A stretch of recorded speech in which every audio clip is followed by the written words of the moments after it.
Now with Lil Durk's OTF trial on the way, as it's set to begin on the 20th of this month, we would now find out that according to new documents that have been put out, there seemed to be a disconnect between the defendants in this case and Lil Durk.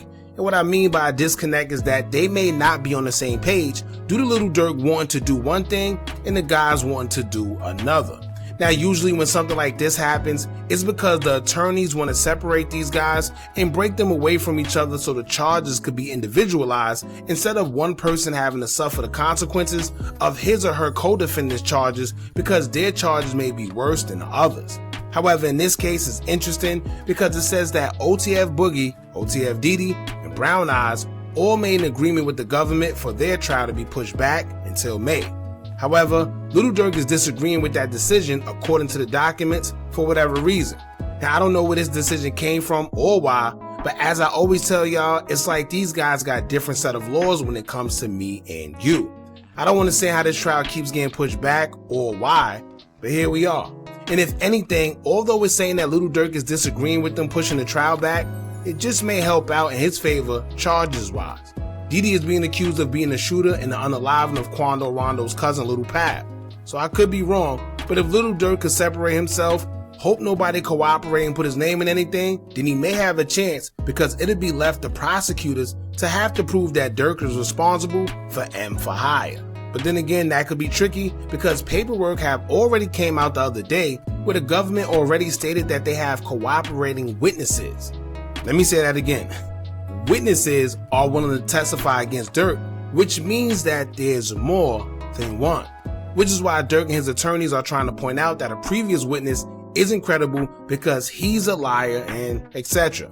Now keep in mind also the government stated that they will be using evidence from previous cases at trial because it's allowed during a conspiracy case to help prove their point that they believe OTF operates as a criminal enterprise along with its members.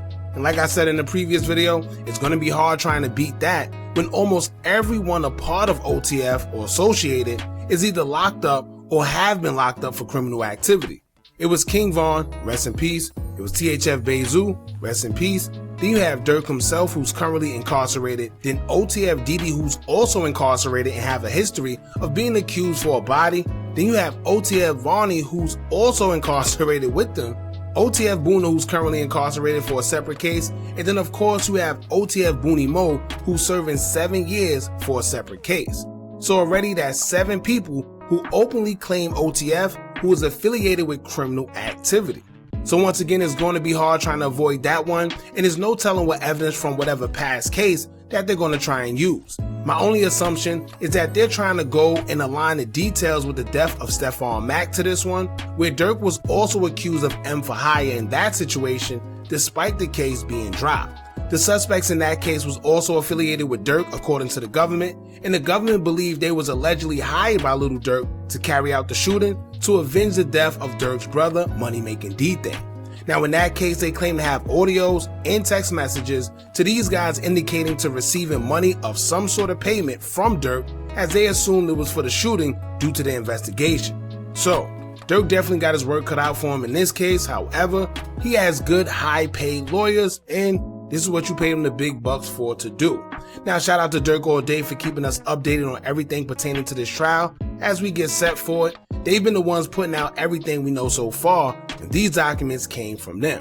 So we're going to get into everything, but before we do, make sure you hit that thumbs up button so we can get this video into the algorithm. And if you not subscribed to the platform already, make sure you do so now. Let's get into it. Now the first page showing the projected trial date to start in May will state, quote, stipulation regarding requests for continuance of trial date and findings of excludable time periods pursuant to Speedy Trial Act. Plaintiff United States of America and defendant DeAndre Dontrell Wilson, both individually and by through his counsel of record, Craig A. Harbaugh, defendant David Brian Lindsay, both individually and by through his counsel of record, Robert A. Jones and Tilly J. Miller, and defendant Asa Houston, both individually, and then it just goes on to explain when the initial trial date was started, and I'm assuming why they might need more time due to Dede, Brown Eyes, and Boogie not having enough time to prepare. But the passage indicating that Durk don't agree with this will state, quote, defendant Banks does not join in the stipulation to continue the trial in this matter. Nonetheless, the stipulating parties agree that, pursuant to 18 U.S.C. The time period from the date the stipulation is filed to May 4th, 2026, inclusive, constitutes a reasonable period of delay for defendant Banks, who is joined for trial with co-defendants as to whom the time for trial has not run and no motion for severance have been granted. So yeah, basically they're saying that Durk and their trial times don't align with their attorneys being prepared for the trial at the current date that's set.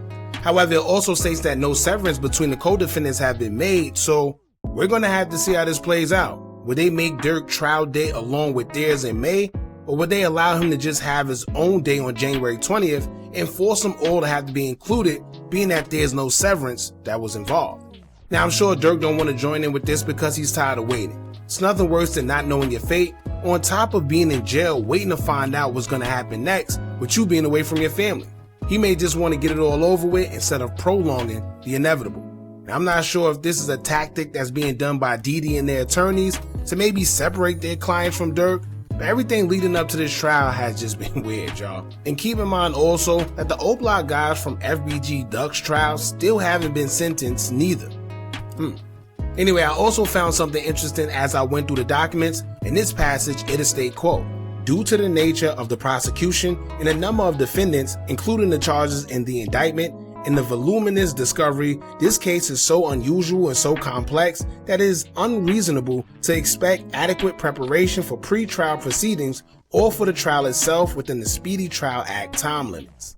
Now basically that's just them lawyers trying to work their magic yet again. And honestly, I think they mainly just want to see what the prosecution have and be extra prepared. But to be honest with you, it's not going to be easy trying to prepare because you never know what the feds got up their sleeve. Or even who at this point, because they're saying they have witnesses. And once again, that means they have more than one, and it's no telling what they're saying. So many people were solely pointing fingers at OTF Varney, but they also forgot the other guys that were called out for potentially being snitches within the circle when they were putting rat emojis over their faces and calling them out. So I don't know.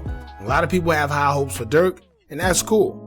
But the feds is a different ball game, and they go a little more harder than the state.